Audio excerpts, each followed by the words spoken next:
माँ काली और रक्त बीज की कहानी। बहुत साल पहले एक असुर सम्राट रंभ ब्रह्मा जी की कठिन तपस्या कर रहा था। उसी समय देवराज इंद्र ने उसे धोखे से मार दिया था।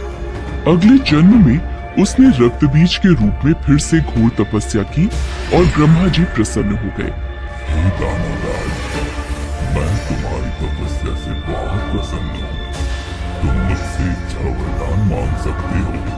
हे प्रभु, मुझे ऐसा वरदान दीजिए कि युद्ध भूमि में मेरे शरीर से जितनी भी रक्त की बूंदें धरती पर गिरे, उनसे मेरे जैसा ही नया रक्त बीज पैदा हो जाए, जो शत्रु से वीरता के साथ युद्ध कर सके।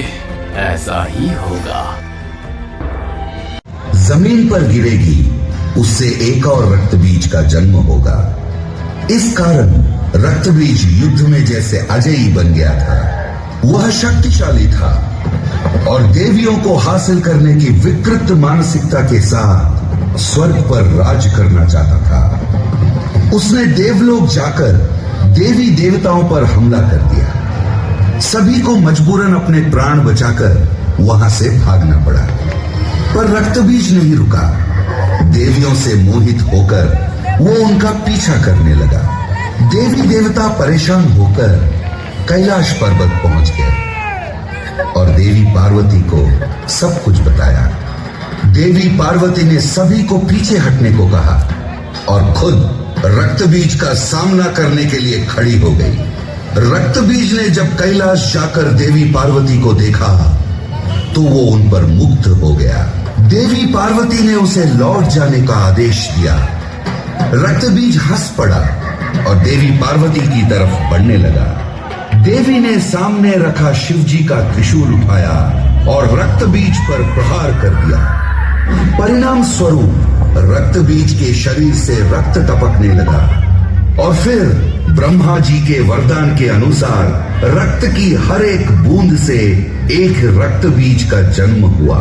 ये देखकर देवी कोपित हो उठी और सारे रक्त बीजों पर हमला कर दिया। इससे कई और रक्त बीजों का जन्म हो गया। देवी पार्वती का क्रोध अब आसमान छूने लगा था। वो अपने गुस्से पर काबू नहीं रख पा रही थी। जब उनका गुस्सा चरम सीमा पर आ गया, उनका शरीर काला पड़ने लगा। आंखें खून से लाल हो गई और देखते ही देखते देवी ने एक भयंकर रूप धारण कर लिया। पूरा ब्रह्मांड इस शक्तिशाली भयानक देवी की गर्जन से हिल गया। वे राक्षस जो पराक्रमी देवी के सबसे निकट खड़े थे, उनके गर्जन से ही भस्म हो गए। बाघ की खाल पहने हुए, हाथों में प्रतिशोध की तलवार लेकर, नरमुंडों की माला पहनकर विकराल रूपी महाकाली प्रकट हुई। वो इतनी भयानक थी कि रक्त बीज डर के भागने लगा।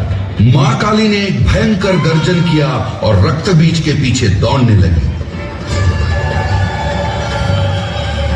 काली मां ने शक्तिशाली प्रहार किया और वो एक एक करके असुरों को निर्मम तरीके से चीरने लगी।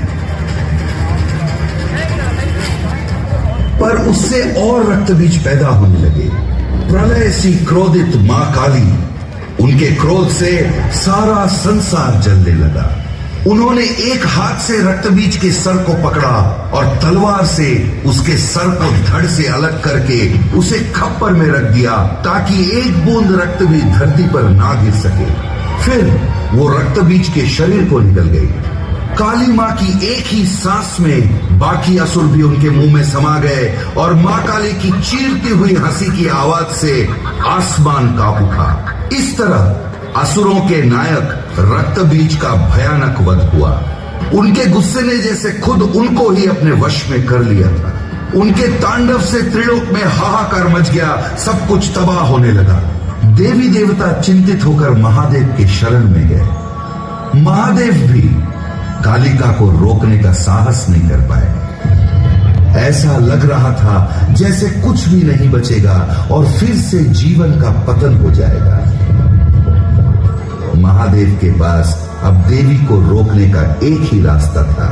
वो काली मां के सामने एक शव की तरह लेट गए। देवी तांडव करते हुए आगे बढ़ रही थी कि अचानक उनका पैर महादेव के शरीर से टकराया और वो शिव जी के ऊपर खड़ी हो गई। जब उन्होंने नीचे देखा तब उन्हें एहसास हुआ कि जिन्हें वो अपने पैरों के नीचे कुचल रही थी वो उनके पति साक्षात भगवान शिव जी थे।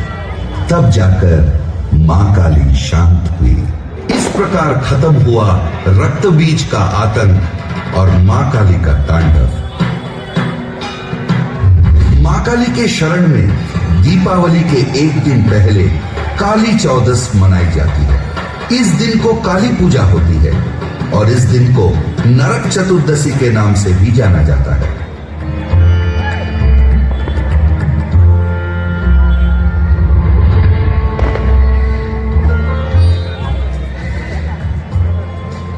जब राम जी रावण का वध करके सीता को जीतकर 14 वर्षों के वनवास काटकर अयोध्या लौटे तब जैसे हवा में खुशी की लहर दौड़ रही थी।